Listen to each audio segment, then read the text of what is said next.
And let's put on the YouTube. Okay, we're holding the Gemorah dot page 99b.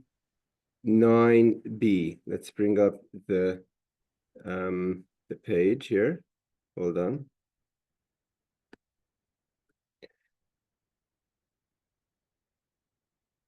Okay. Okay, we're holding an interesting part of the Gemara now. We're on page 99b. Towards the top of the page, the line on the actual Gemara finishes off Tana Rabbanan.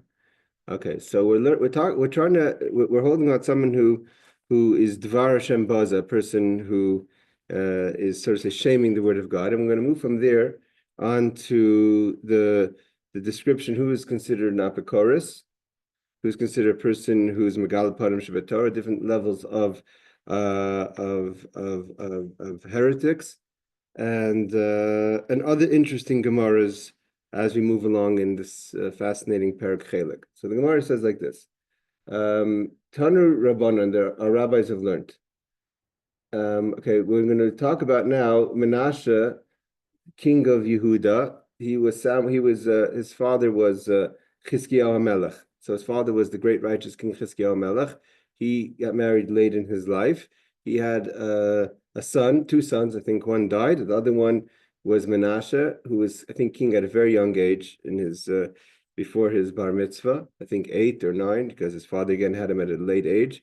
His grandfather was Yeshaya Hanavi, Menashe's grandfather, and he started off to be a really bad king. Evidently, he was taken captive in the middle by the Babylonians. He did tshuva, did repentance, not 100%. We're going to see later, I think he's one of those mentioned that possibly doesn't have a portion in the world to come. He was very long king, but there was major corruption, and kind of after, they only had maybe Yeshayahu as the final positive king, but his grandson, but it didn't work. It kind of was fizzled out, the kingdom of David, leading to the destruction of the temple after that. So maybe 50, 60 years later. Okay, so Tana Rabbanan, the rabbis have learned like this. So they're going to attribute the pasuk, B'hanefesh asher taseh b'yad rama. If someone does something in high-handedly, b'yad rama is high-handedly, which is a way of chutzpah, right? So who is this? Who is this referring to? This verse, and it could have been other candidates that we know in our history. This is referring to Menashe ben Chizkiyahu. Menashe, the son of Chizkiyahu, meaning the king of Yehuda. You have to remember, Chizkiyahu started a revolution in Torah study. There's one of the greatest, glorious times of the Jewish history in Torah study, where the Jewish people were very knowledgeable in the study of Torah. And the Gemara says, did Chizkiyahu not teach his son Menashe? He did teach him. So Menashe knew Torah. It wasn't that he was an ignoramus, but he was biyad rama. He went against Torah in a chutzpah way, in a high-handedly way. So this is why the verse is referring to Menashe. He would go and sit and teach flawed narratives of the Torah. Means he would purposely corrupt the meaning of the Torah. B'yad Rama, the reason why it's brought down is the Yad Rama brings down. Why does it say Yad Rama? Is the idea of high-handedly means that he did it b'mezid. He did it on purpose. It wasn't like he was a tinik shenishba, he didn't know better. So Rabbi Steinsaltz says, some explain that the Menashe did not merely note that these verses were superfluous, he also added his own commentary. It means we're going to see things that he asked, and then he gave his own commentary, which was flawed interpretation of the Torah narratives mentioning in the Gemara. So he went and said, he questioned the Gemara. He's going to go and sort of say, mock the Torah. And he mocks, what he's going to mock is what he finds as unnecessary parts of the Torah. And what are those two parts that he says? So it says, Amar, he said like this, Is he saying this mockingly? Did Moshe not have to write, so to say? Timna, we find when we go through the different alufim, the different captains, so to say, or chiefs of the family of Esav, the Torah goes and tells us that the sister of Lotan was Timna. He found that unnecessary for the Torah to say that, and like Rabbi Steinsaltz said, he gave his own interpretation, not the interpretation of the rabbis.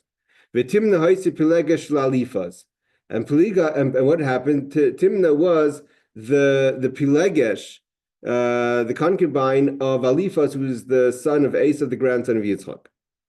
So that he found that was an unnecessary addition in the Torah.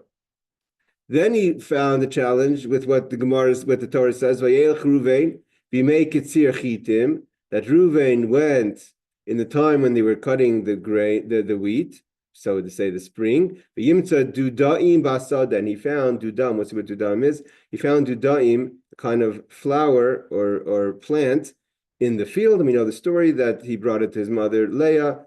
Rachel did not have any children. She asked for the Duda'im, and in exchange for Yaakov spending the night with Leah instead of Rachel, and that led to a lot of negative things. I mean, because we know that she had more children, Leah, and then the negative part was that's one of the reasons Rachel was not buried in the Maras HaMachpelah. So he felt, what was wrong with that verse? So seemingly you could say that the challenge was he didn't find it necessary at all to mention that whole story.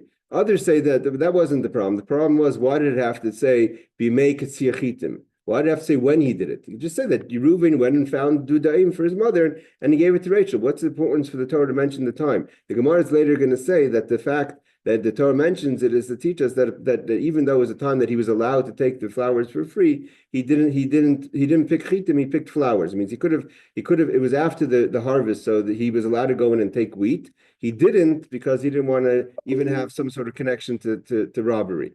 Okay, but Menashe didn't subscribe to that, obviously, the way Menashe behaved. So when he went and did this, Yotze Baskol, the voice went out from heaven, V'omra loy, and said, so to say, to Menashe, Teishev ba'achicha tedaber b'ben imcha titein doifi. The Torah says that you sit and speak against your brother, meaning Moshe Rabbeinu, and you slander your own mother's son. These things you have done, and should I have kept silent? You would imagine that I was like you, but I will reprove you and set the matter before your eyes. So he says, he spoke about the son of your mother. Do you think I'd be silent with cheresh? The think I'd be like you? I'm going to show you. The Gemorah, the Rashi says, what was his problem? His problem was that he says, he says,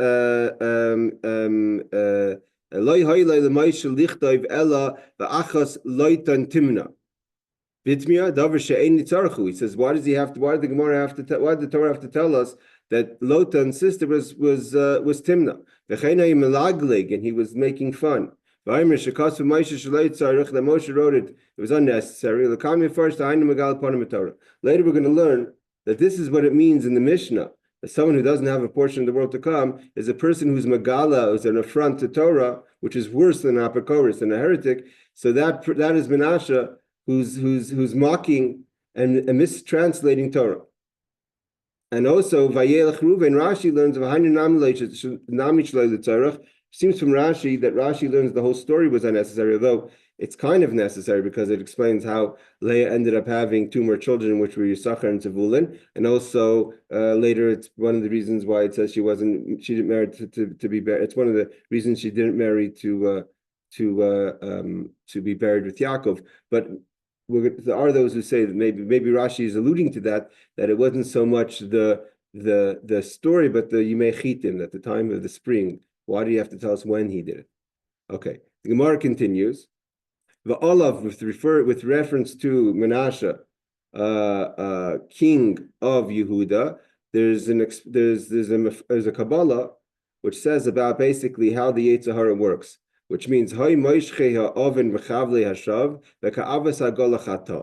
it starts he gets drawn onto them who draw in iniquity with cords of vanity and sin with cart rope. That starts off with small threads of apokorsis, of questioning, of challenging, of giving into the Yetzer Hara, so to say, in a negative way. And then if you multiply a lot of threads, it comes into rope. So to Menashe started with little small things. It's always the small things. It's a small little turn you take on a road that you don't get lost right away. It takes a while. Hey, Ariel, welcome. We're holding Tzadik Tes Amid Beis, 99b. So a person doesn't go off the road it doesn't get lost immediately. It takes a small turn, small thread going off the derech, going off the way is already is the beginning of so to say the threads turn into rope. Maika avos agala amrabasi Yitzhahara. This is referring to the Yitzhahara. Betchila daim lechut. He starts off like a thread. Shalkuvia, like a spinning, like a small little thread. Ubasayif daim la'avos agala, and turns into a thick rope of a wagon. So something that starts off, what's the big deal? A little question here, a little question there, but those threads add up. Either the thread itself turns into a rope, or multiple threads turn into rope. However, you're going to look at the translation, different translations. But the point is that that's the beginning of a person going off the derech. So he quotes Rashi, "B'chavli hashoiv b'chinam v'lo shum hanoah hayechaita." What does he mean? Why is it called threads of wastefulness? Shav is like wastefulness. It means he didn't even get it. There was no incentive for him to do what he was doing. Menashe ends up. We'll learn about Menashe in another time. Menashe was really out there, out to lunch about how he was behaving in avodah zarah and murder. He was a big murderer, etc. Here he says that he had no hana. It wasn't like he had a benefit if he would accept the Torah or not. But just lahachas, so to say, just doing it to anger God, he started off with his misinterpreting and questioning the Torah. In the translations, he says, the Marsha says that why is it called a thread to a rope? So the Marsha says, first, the Yitzhahara just gets you on one sin. One Avera brings another until the threads multiply. You could turn all those threads into a thick rope for a wagon, right? A wagon needs a very strong rope. But now the Gemara says, once already Menashe asked the question, the Gemara could have just said, okay, we move on. The Gemara actually says, so what is the answer to the question? Why does the Torah have to tell us that Lotan's sister is called Timna? Why is it important to know the story of Reven, or the details of the story of Reven and the Duda'im plant? So it says like this: Asin Allah. Now we're already talking about it. So now that we came to discuss it, what is the answer? So Miyas Achais Lotan Timna Mahi. What's the point of saying that Lotan's sister was called Timna? So the Gemara explains to tell us about the greatness of two things we're going to learn from this story. One is the greatness of the family of Avram Avinu, and also how one is supposed to respond sometimes to people who want to come enter the Kanfer Shechina, like we know a little bit the story of Hillel and Shammai. So the Gemara says, Timna bas Melachim Havai. Who was Timna? She wasn't just a nobody. She was a princess. She was the daughter of kings. Tichsiv, how do we know that she's the daughter of kings? Because it says that Aluf Lotan, we call Lotan, which is her brother. A chief, Aluf is a chief. Aluf Timna, and we have the chiefs of Timna. B'chol Aluf Machusa b'lei Tagihi. What's the definition of an Aluf? So here he describes it. What does it mean, a chief? A chief is a leader. Machusa means a king without a crown. So whatever that means, why the king wouldn't have the crown, that's another question. But that's the difference between a chief and a king. So it's malchusa b'leitaga, a king without a crown. So he says, let's see if the Mefarshim explain the idea of without a crown. No, not challenged by that at all. So Rashi says malchusa b'leitaga. What does it mean, a king without a crown? Sar gadol, a great minister, so to say. Alashayne me'uter, hey Shuki. But it doesn't have a crown. Mu'uter means doesn't have a covering. Rashi says, if Timna was the brother of a king, though a king without a crown, but a chief, so surely she was the sister of a king, so then she was the daughter also. What would make Lotan a king? Because his father was a king. So their father was a king, means she was a daughter she was a daughter of kings. And what is the idea? So what's the story here? What's the unwritten story, so to say, of Timna? Is she came to convert. Means she wanted to join the entourage of Avram, right? She wanted to join the people that were influenced by Avram. Avram, she came first to Avram. Hey, Danny, she came first to Avram, Yitzchak, and Yaakov. So she went to Yaakov as well. They wouldn't accept her as a convert. We'll see why in a second. So she wasn't accepted by Avram, Yitzchak, and Yaakov. So she said she didn't get accepted to. She understood basically. Doesn't say that she went to Esav. So Esav was already by then was not considered, so to say, a yeshiva boy by that time, and so she went and she became a concubine of Eliphaz, the son of Esav. So Eliphaz is one of the elder children of Eliphaz. He was Eliphaz. We know that where we find Eliphaz, although of course Eliphaz is the ancestor of Amalek, our long life enemy. But Eliphaz was brought up in Yitzchak's house, and it says that's why he didn't kill Yaakov when he chased Yaakov. Esav sent Eliphaz to chase down Yaakov when he ran away from their parents to go to Lavan. Eliphaz doesn't do it; he just takes his money because he thought was an anical of Yitzchak. He was a grandson of Yitzchak, and he had some sort of compassion. But she said, Amra. So Timna said, "Mutaf shivcha le'umazu." She'd rather be a maidservant because a concubine is not a respectable position, right? She wasn't a queen or a princess or so to say, a wife even of Eliphaz. She'd rather be a maidservant to the Jewish people because at the end of the day, Eliphaz was part of the family, even if he wasn't part of the, so to say, respectable part of the family, respectable line. She'd rather have some sort of connection to the descendants of Avram, Yitzchak, and Eliphaz wasn't related to Yaakov; he was a nephew. But Veloite Gevira, not to be a so to say a lady, Leumacheres in for another nation. Nafik mina Amalek. And so what's the Gemara say? Because of this whole story, from her comes Amalek. Because Eliphaz is the father through Timna of Amalek, and Amalek becomes the Tzarinu Yisrael, right? This is the story of Purim. The people who oppress for ages, and there's no other nation that has the, so to say, the Timcha, like the law, which we're learning now in Rambam of eradicating Amalek, that comes from that story. My time, what was the reason? The Gemara says that from her comes Amalek. Where's the justice here? So the Gemara answers the la yiboilu l'rachaka, because it's a punishment to Avram and Yitzchak and Yaakov for pushing her away. Why didn't they? Should have accepted her. She came to convert.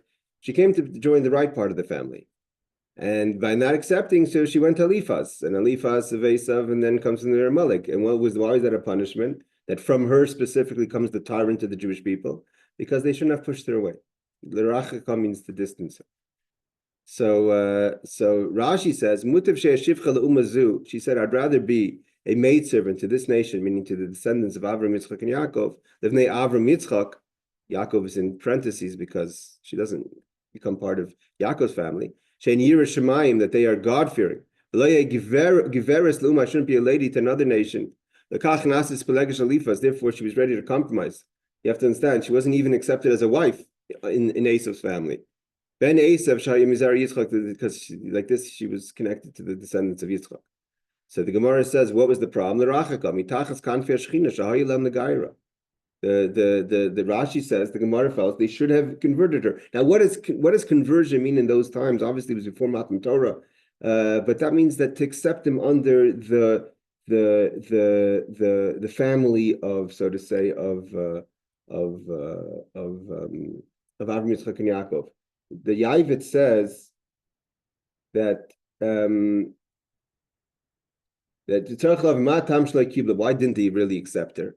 Well, I mean, the Yavit says, why would they not accept her? It wasn't like they were so picky. They had other people. She could have, because she was a princess, she could have had an agenda. And her agenda was she wanted to marry Avram, Yitzchak, or Yaakov. And because she wanted to marry them, it's like a woman who wants to convert for marriage. Till today, that's something that's discouraged.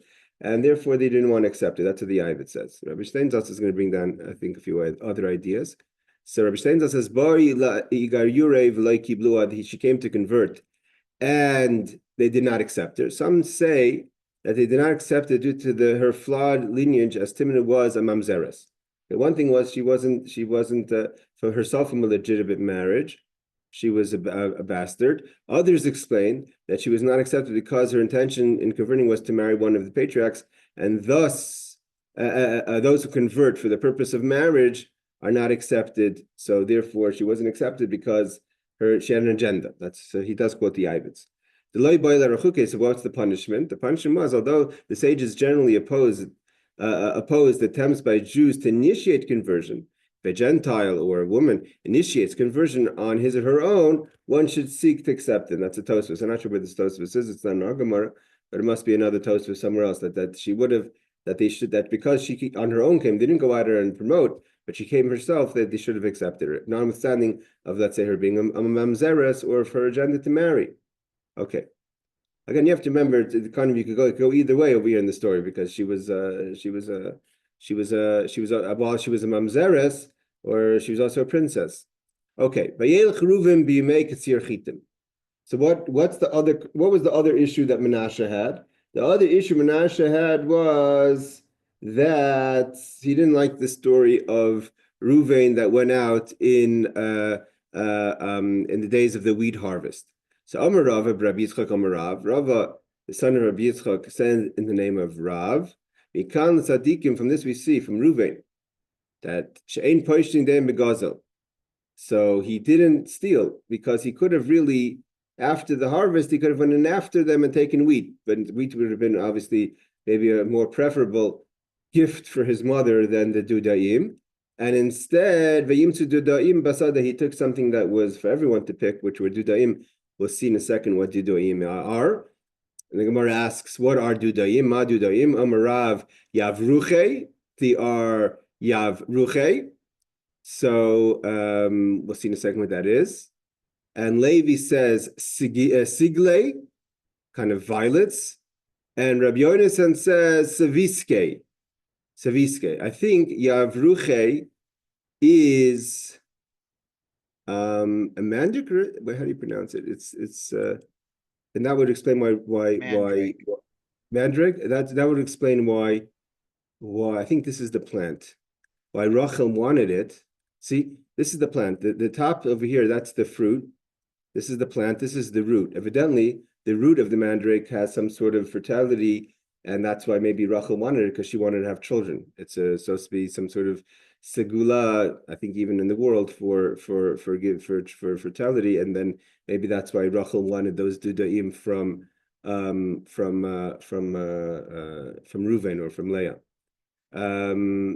And so those are that's so to say why that's the story, so to say, why he did, Menashe didn't see it important to tell this story, but the Torah wanted to teach us that even at tzaddik, that the tzaddik could have taken the wheat, he didn't.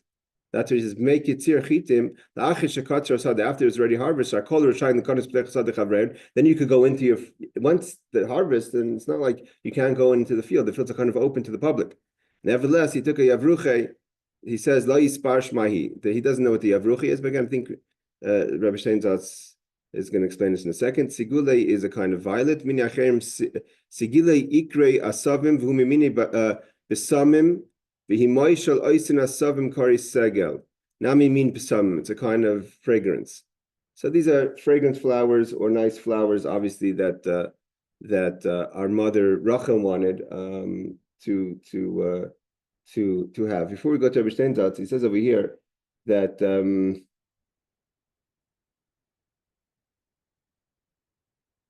who was it? I think the Masha says again. The question was, why does it have to tell us when he did it? That was the basically, and also the Yavruche. He quotes Yavruche is mini asavim shiturasim tursadam, like the mandrakes, however you pronounce it. Shiturasim, the root has the image of a person, like we just saw the picture. V'chol isha kara echelz mihan, if a woman who's barren who eats from them, he misaberes, she can become pregnant. That's the Yad Ramah says. So it says the Ramban and the Even Ezra on the Torah. And the difference, Sigile is a kind of fragrance, is a good smelling flower.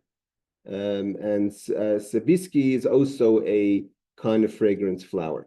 Okay, so this is where we finish kind of the story of Menashe. Here he says in modern Hebrew, this is a mandrake, which is a multinational plant whose leaves branch out in rosette on the ground. The fruits of the mandrake appear like small golden apples, like we saw in the picture before, with when ripe, weighing approximately 25 grams each.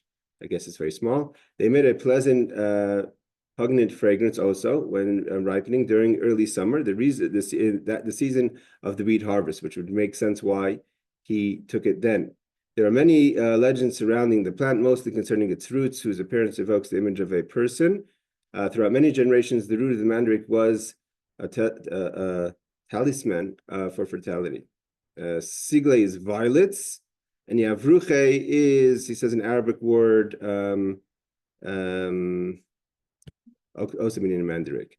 Saviche is related to a Persian fruit. Okay. The Gemara continues. Omer Rabbi Alexandri. And we're going to a new part of the Gemara. Rabbi Alexandria said, again, the name is Alexander. He says, whoever,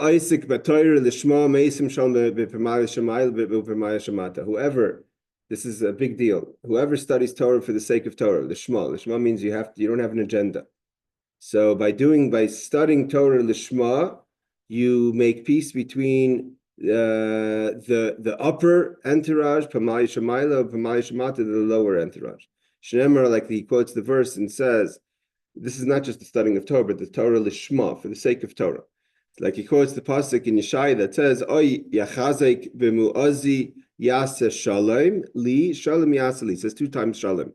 Let him take hold of my stronghold. Mu'uzi is from the word oiz, that he may make peace with me. He shall make peace with me. So 2 pieces: peace shalom l'mayla and shalom l'mata. And that's talking about a person. Mu'uzi is ein oiz ela Torah, right? Oiz is Torah. So through Torah and its lishma makes peace in heaven and in earth. Mu'uzi, he says, is Torah, like the word oiz. Hashem oiz la'ama yitain, right? It says when they heard Matan Torah, the whole world heard the Matan Torah. There was thunder and lightning, a lot of commotion in the whole world. They came running to Eiv. He says, "What's going on?" He says, they came running to Bilam. It says Hashem oiz la'ama yitain. Bilam said that. And shalom tartizim. It says 2 times peace. Echad l'mayl ve'echad l'mata, 1 above and 1 below. He also says, he quotes, we're going to go to Reb Steinsaltz in a second, the Ad Ramah. He also quotes, the Aruch says, why is it making peace above and peace below? We all know the Medrash, that Moshe Rabbeinu came to receive the Torah. The Malachim said, no, why are you giving your hod? Why are you giving your honor to the people that are going to keep the Torah, not keep the Torah, the challenges, etc.? Give the Torah b'shamayim, give the Torah to the angels.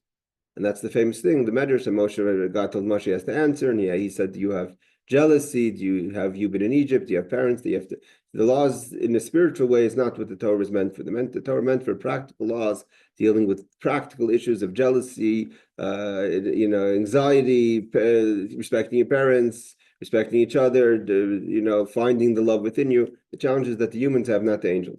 So if you don't learn Torah Lishma, the Aruch says, so the question of the angels is still there. It means when you take something from someone else, when the angels feel that it belongs to them, so they're still questioning. Moshe answered, but they may not have accepted the answer. When you learn Torah Lishma, you're proving Moshe's answer. That Moshe was right, that even in this world, with all its challenges, notwithstanding of all the distractions, we still learn Torah for the sake of learning Torah. That makes shalom in the upper entourage. Why? The angels accept Moshe's answer. So that's what he says. When God wanted to give the Torah to the Jewish people, there was a kitruk. The Malachim said, "What's going on? We want to have the right? It's brought down. When we learn Torah for the sake of Torah, it's not for an agenda. See, if we learn Torah, it's not that we learn Torah. The point over here is the Lishma again, for the sake of Torah. If you learn Torah for an agenda, then Torah becomes like anything else of the world that's agenda-based. We work for agenda. All the other issues that we struggle with in this world is agenda-based. So then what was the point of giving the Torah to the people? They brought Torah down. But if you elevate yourself to Torah Lishma, so then you're making peace. That's an answer to the Malachim. Shuvein Malachim Kitruk. But when you learn Torah Lishma, then they have nothing to say. And they're, so to say, at peace with God's decision. That's the Riaf says. And also, B'mali Shemaila is others that it gives nachas to Hashem, and it also brings chusim for the person. So above could also be talking about God is happy and you'll be happy, because by through learning Torah Lishma brings chusim to the person. Let's see over here. Peace in heavenly entourage means that there's no need to punish sinners.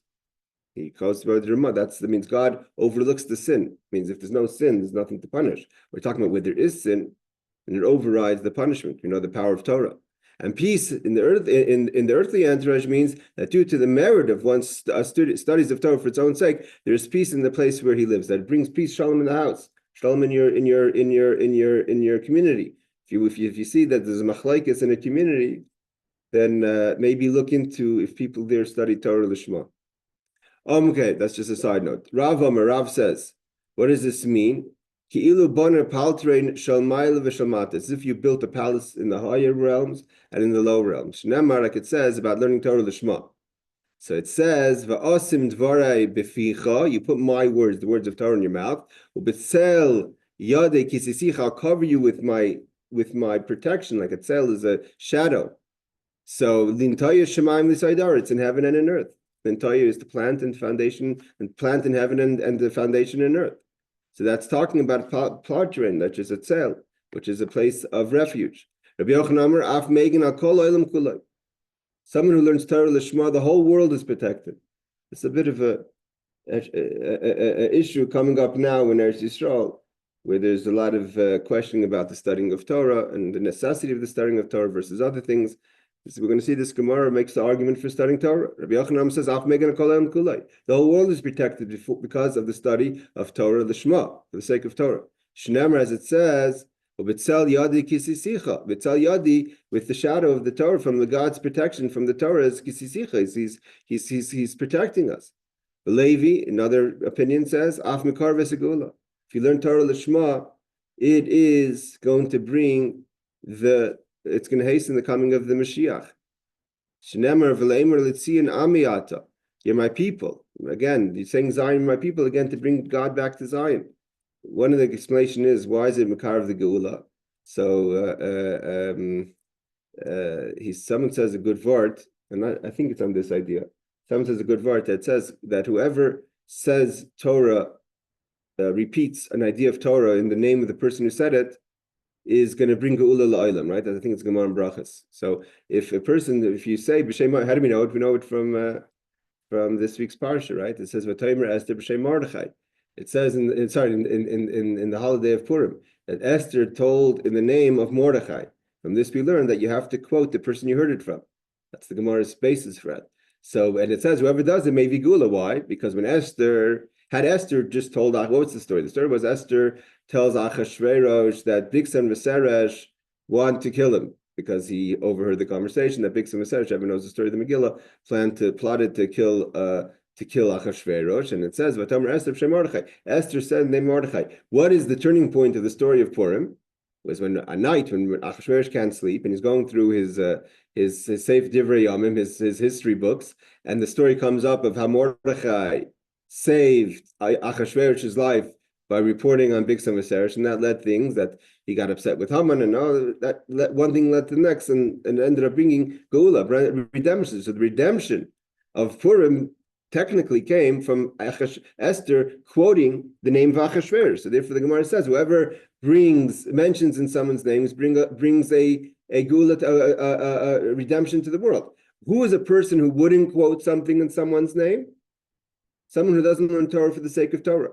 If you're learning Torah to build your own ego, your own so you wouldn't want to quote someone else, because then you're just repeating what someone else said. If you want people to give you attention, if you're learning Torah for the sake of kavod, respect, attention, recognition, so you would withhold this information, this idea you heard from someone else, and therefore it's not going to bring it doesn't bring the Geula. Okay, so Rashi, that's just a side. I think I forget who says that. Either Mashal says that or someone else. So he says, maybe then Yaakov says. Yeah, I think then Yaakov says that. So it says Palterin, he says Shalmaila means palaces above and below. Like it says, Lintoya Shemaim V'Yisaydar, it's the plant in heaven and earth, and to make foundation in earth. Amrei Shlakish says, Kol HaMelamed es ben Chaveri Torah. If you teach the child of your friends, of someone else's, obviously someone else's child, Torah, so it's not your child technically, is Ma'al V'Kos of Kila So. It's as if you made that person.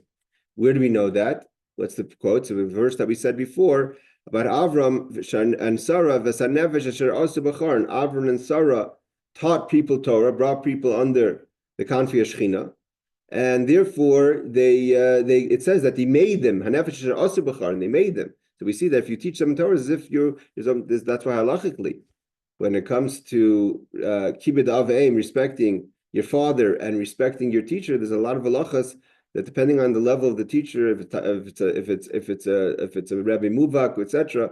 There's a lot of questions. Who comes first? If you find the lost item, if you have to make a choice between your father and your teacher, who do you go first, with the teacher or the father? And so what's the proof? The proof is it's a nefesh shasa b'charon, which actually brings us back to the question. It's actually a taka question. Why wouldn't they have accepted Timna? I mean, if they went out there and made tens of thousands of converts, all of a sudden Timna is the one that they're drawing the line on. It seems a little interesting. Maybe that's why we come down that she was mamzeres. But still, that may not be obviously Hashem didn't accept that because the punishment was that Amalek came from that union between Timna and Alifas. All right, Rabbi Lezer says a person who teaches your friend's son Torah, your friend's children Torah. So ki'ilu asan l'divrei Torah. So as if you made the words of Torah. Means by teaching Torah, we're going to see in the second why. He says, you're going to make the words of Torah by teaching the words, by teaching Torah, you're making Torah. Again, it's like it says, V'talmidei yosem mikulam, right? Rava amar kilu asoy la'atzma, you made yourself. V'asisim oisam, atikri oisam al-atam, you make yourself by teaching others Torah. That's the idea of that umitalmidei yosem mikulam, that the most I learned of myself was through my students. Again, so we see there's this huge idea of teaching others Torah.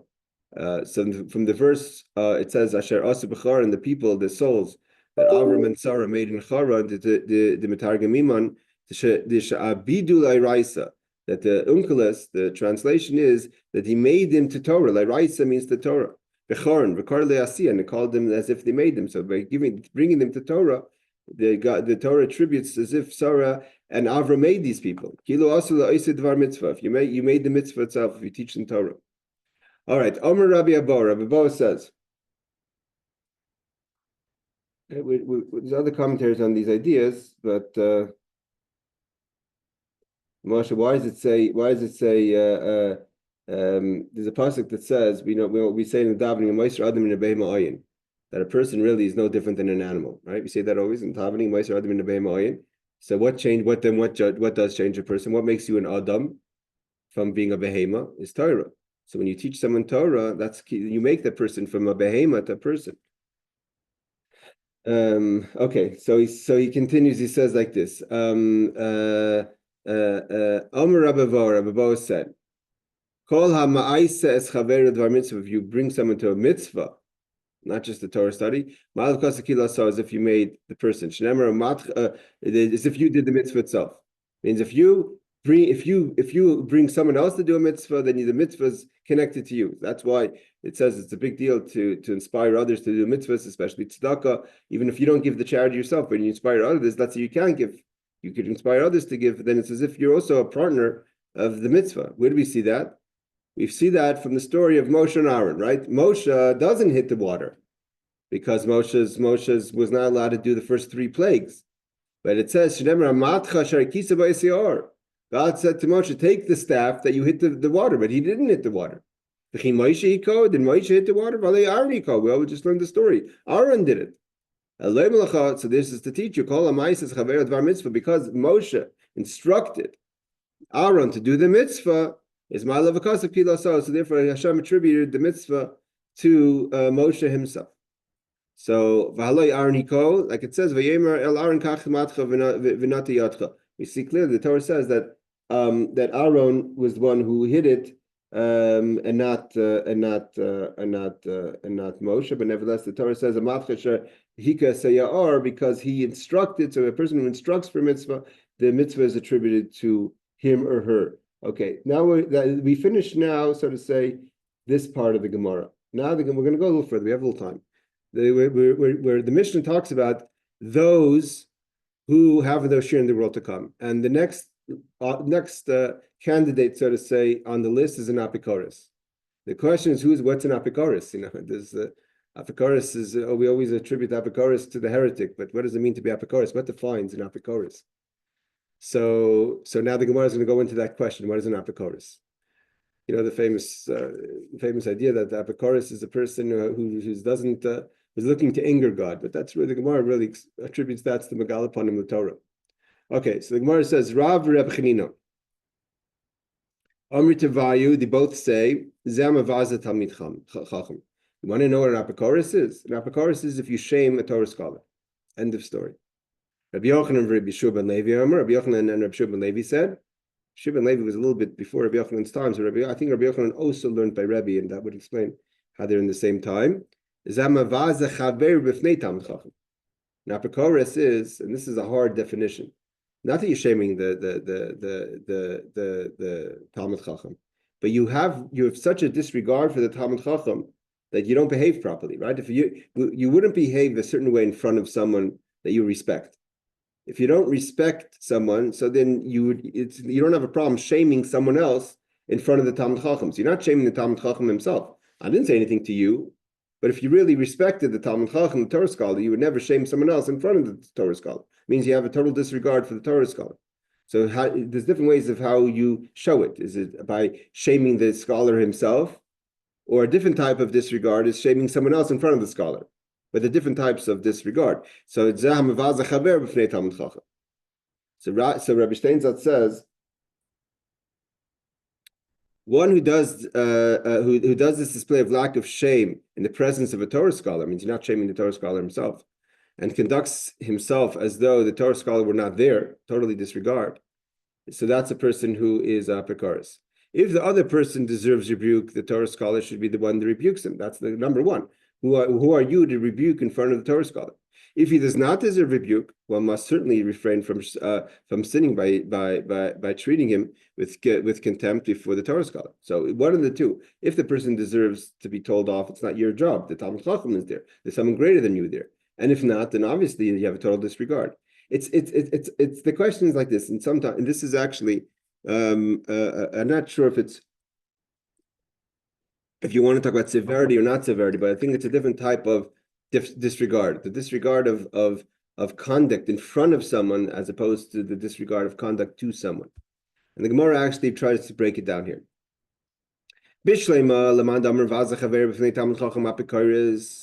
So that's a lesser of the two by shaming a friend in front of in front of a Torah scholar. So that is a disrespect, so to say, but not really directed directly at the Talmud Chacham. That would be the lesser of the two, or not for Koros. So then we could say, have a mevaza Talmud Chacham atzma, but if I do shame the Talmud Chacham, the Torah scholar himself, and that would be the megala panim Torah shalai halacha.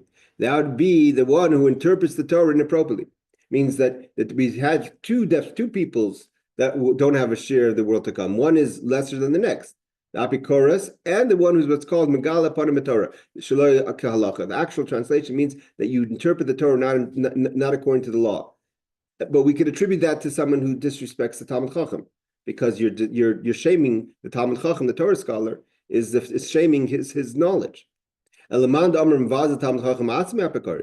according to the opinion that the one who shames the Torah scholar is himself the apikoros, or herself the apikoros, so what would be the definition of a person who misinterprets the Torah? So the Gemara says that's someone who goes even further, like Menashe and Chizkiyahu. What's the difference of Menashe and Chizkiyahu? Because we said Biyad Rama. Biyad Rama means he was the king, and so he had the power. It's there's basically the difference between the student who misinterprets the Torah or the teacher who misinterprets the Torah. Menashe was the king, and that's a much higher level of corruption. Most societies that go off Torah doesn't start from the students; it starts from the teachers. So therefore, that would be the second opinion. Let's see Rashi. Rashi says, "Megala panim b'Torah." What does it mean to misinterpret the Torah? Meis panim kapi oisik Torah. You show disrespect for those who teach, who are preoccupied in Torah. Megalim panim. What does it mean, megalim panim? Mishtam alon the chamim apikoris. The Mishnah understands that if someone who misinterprets the Torah is worse than the apikoris. Apikoris, what's the word apikoris? So Rashi says the word apikoris comes from the word hefker. Afrikus sab'alma means you're just a person who's careless. Hefker means you have no rules, you have no boundaries, right? Someone who shames a Talmud Chacham when you get mad. It's not like you're consciously misinterpreting the Torah. You just don't have. You're like a person who has no rules. You have no structure. You have no discipline. You shame someone in front of the Talmud Chacham. Again, that's an expression of lack of discipline. That's hefker. Someone who's megal upon him b'Torah like Menashe did, or maybe if you actually shame the Talmud Chacham himself, so that's actually shaming Torah. That's not just a behavior of lack of discipline. So he says, but according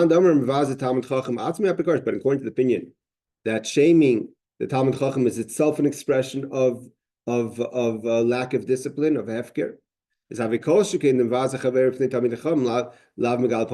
surely then someone who shames a friend is not a person who's in front of the Talmud Chacham, is not the higher level of Megal Panim Torah, someone who misinterprets the Torah. So what is it? So the Gemara answers, Rashi answers, Menashe ben Chizkiyahu. This is Menashe, the son of Chizkiyahu. Again, he himself, you have to remember that we look at it in hindsight, that Menashe was this horrible king. And he was a horrible king, at least the first part of his kingdom. It wasn't that many years, actually. I think he was over 30 years after Tshuva. But sometimes in 1 month you could do destruction that 50 years later is not going to help. So Menashe, but you have to remember, Menashe was the son of Chizkiyahu, the grandson of Yeshayahu. He had a lot of power, not just as king, but also as a person of influence, not just a person who's powerful. Influence is much more damaging because you influence how people think. And therefore, he started to change how people were, he started to misinterpret Torah. And the damage he did was irreparable. Okay, let's just finish the next piece. The Gemara says, other people say that the disagreement between Rabbi Chanina and Rav versus Rabbi Yochanan and Rabbi Shua ben Levi is actually not about Apikoros, but Megal Panim Torah. That he says that Megal Panim Torah, what does it mean? Someone who doesn't interpret the Torah correctly. So Rabbi Yochanan says that's a person who shames the Talmud Chacham himself. That would mean, of course, that Apikoros would be shaming the student. Rabbi Yochanan, Rabbi Shua ben Levi says that's the one who shames the student in front of the Talmud Chacham. So then what is an Apikoros? So Ikad the Masan Leah Sefer the Brisa. Bektani Mikan Omer Rabbi Lazar, a Megal Panim Torah, and that's Rav Chanina. Now the Gemara asks the question. The same question but backwards. Bishlei Mamanda Amr Vaz Talmud Chacham Atzmi Megal Panim Torah, having Vaz Chaver if Talmud Chacham Apikoros having. Then what would be an Apikoros? A person who shames someone else in front of the Talmud Chacham, which is a lesser of an offense. Alamanda Amr Vaz Chaver b'fnei Talmud Chacham Megal Panim Torah. Is Megal Panim Torah. If you want to say that if I'm shaming a student in front of the teacher, that itself is a Megal, someone who misinterprets the Torah. So what is an Apikoros, which is less? So Amar Rabbi Yosef that it's like the people who say, what does the hefker mean? He says I'm not sure why that's considered less. Ma'ahanu la Rabbana means they accept that there's rabbis. They said, what have the rabbis done for us? Right? What has the rabbi done for me lately? Lididu katani. He says they read the Bible for their own benefits, and they started the mission for their own benefits. They're doing all their studying for themselves. What's it in for me? Right? They don't see that the Talmud Chacham is working for them. It's all about me. They also say, what's the benefit? Again, back to the question of today's times, where they say, what's so important? Why do people have to learn Torah? What helps learning Torah? So that's an Apikoros. Why? Because Rashi says, the whole world stands on the Torah scholar. Why do we have the right to live in peace, to have what we have? Is because the people sit in yeshiva learning the whole day. The Gemara continues. Amalei Baya.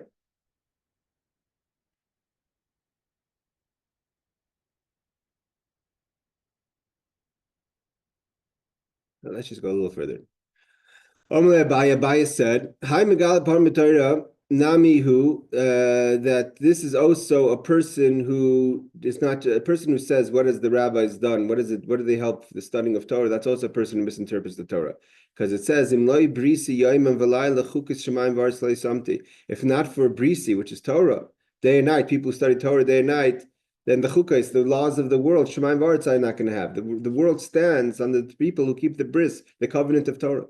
Rav Nachman says, Mihacha, Nami Shmamina, another verse, Nesasi l'chol ba'avuram, that like it says by Moshe Rabbeinu, that by Avraham Avinu, when he's arguing to save the city of Stone, the 5 cities of Stone, he said, is there a tzaddik in town?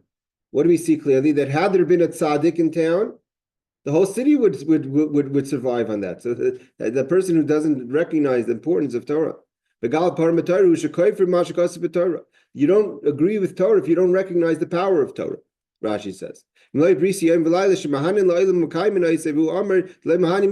whole world stands on Torah, and you're saying you've done nothing for me. From here also we see from the story of Avram, means basically what the Gemorah is saying is what's the person saying? You're studying Torah, what's that have to do with me? It's about yourself. You want to study Torah, you want to study Torah. What's that have to do with me? Why am I paying taxes so you should be able to study Torah? What's it have? I have no benefit if you're studying Torah. It's personal. It's a personal decision that you decide to study Torah. Why are you projecting your decision on me? And why is that called an apikaris? The Gemara says, because the whole world stands on the person who studies Torah. So another explanation is El Kagain, the Yosef Kamei Rabbe V'nafle Shmaisa B'duchta Achrita. Another definition of someone who's Megala Panim B'Torah is a person who's sitting in front of his teacher, and there's an idea that comes up from another subject, and he says, Hachi Amrin and Hasam, that's what it is. Doesn't it say such and such law over there? And he doesn't say, Hachi Amar Mar, this is what my master means. When he interjects, when he gets into the conversation of his teacher, he doesn't do it in a respectful way. Rava says, I think if I remember correctly, I think Rava lived in Mechuzah, right? I think Rava lived amongst tough people. I think we had it before in Sanhedrin. Maybe Shuki, you have a better memory than me. I think we had it somewhere in the beginning of Sanhedrin that when Rava had to fix some laws, he couldn't do it in his area. He lived in a place of disrespectful people. It says Rava says, Hani Devei Binyamin, the people from Binyamin, the house of Binyamin, it's not the tribe of Binyamin, I guess it's a certain family, that Binyamin Asya, Binyamin the doctor, that they say, again, we're missing the bottom page. It says, Ma'ahani later Banami Ailam, what have the rabbis done for us? Actually, it does finish the page. What's their issue? The issue is, have they ever changed the law? Have they ever made a raven kosher? A raven's a non-kosher animal. Have they ever made the dove an unkosher and a non-kosher animal? A dove is kosher, right? So they're not doing anything. We want to have value over the Torah scholar. If we're paying their salary, we want them to be able to use their laws for our benefit. Rashi says, they never change anything in the Torah, basically. Give us a chiddush. We'll finish over here. He says, Rava, so therefore, when the Rava was obviously not in the best of, let's put it lightly, he didn't really appreciate the house of Binyamin the doctor. So I guess that was a family or powerful family where he lived. Again, I think he lived in Mechuzah. So it says, Rava ki have a ma'aseh treifasa devei Binyamin kamei, when this family of Binyamin would come and bring a non-kosher bird. A treif is a non-kosher bird. Ki have a chazi by time if he found a way to make it kosher. Right? That's the whole job of the rabbi. He looks at it and says, okay, the broken wing is not a punctured lung, etc. He would jab them and you say, look, you would have thought this was a non-kosher bird. I just made the raven kosher. When he found that the bird was non-kosher, means it was a treifa, which would disqualify the bird to be eaten, even if it's a kosher type of bird, but it has to be a treif doesn't mean that it's non-kosher animal. Treif means that the bird or the animal wouldn't survive a certain amount of time, and therefore it's considered prohibited to eat. So ki have a chazle timely surah. I forbade. I took the yona, which you thought was kosher, I made it non-kosher. Okay, let's just finish this Rashi. I'm going to end the class here. The kasharin l'chu urva shehet is any matzi b'tayra el sefer memra. What basically Rava was saying to them, that where do I have the Where do I have the knowledge to say if this bird is kosher or not kosher? Those days, today, right? We go to the supermarket, we take it for granted. We go to the supermarket, and if it says on it Ribashkin's kosher meat or whatever, OU kosher meat, we buy it. We don't think twice. But back in the day, first of all, there's a background story to that as well. There's a whole group of rabbis and shochtim who check every single animal to see if the animal itself is kosher. That's why we have glatt kosher. These are all parts to know if it's a treifa or not, if it's considered a prohibited or a permissible animal to eat. But at the same time, there's back in the day was, well, someone had a little chicken, you went in your backyard, you slaughtered it, and if you had a question, you went to the rabbi. These were just books and books of tshuvas on all these questions. The student of the Alter Rebbe who was told by the Alter Rebbe that he's going to have 3 questions on a bird's lungs. So that was what the rabbi is preoccupied with. I'm just going to say a little story I heard from someone that said in the name of my father's grandfather, Shmuel Levitin. He said that when he was a rabbi, he had it very hard because he would never, they would come to him with a bird if it was kosher. So he didn't want, he felt very responsible. On one side, there was a financial loss if he said it wasn't kosher. On the other side, if he made it kosher, obviously it wasn't halachically. And he would sit for hours and hours studying the bird to try to figure out the exact halacha if the bird was kosher or not. So that's what Rav was basically telling the people of Binyamin. You think that we don't do anything. Our Torah study comes to your use as well. This last piece. Rav Papa Amar going to Amri Hani Rabbanon. Someone says these rabbis, right? Be careful when you say these rabbis or those rabbis. That's itself a megala parim b'Torah. Rav Papa Ishli v'Amr going Hani Rabbi v'Esav b'Tanisa. Once by mistake, he himself said those rabbis, and he had a fast. He took upon himself a fast to cleanse himself from that being a person who's disrespectful to Torah. So Rashi says, he says that Torah scholar doesn't give the proper respect. He should have said properly, our rabbis of this place, not just saying so and so. Okay. There's a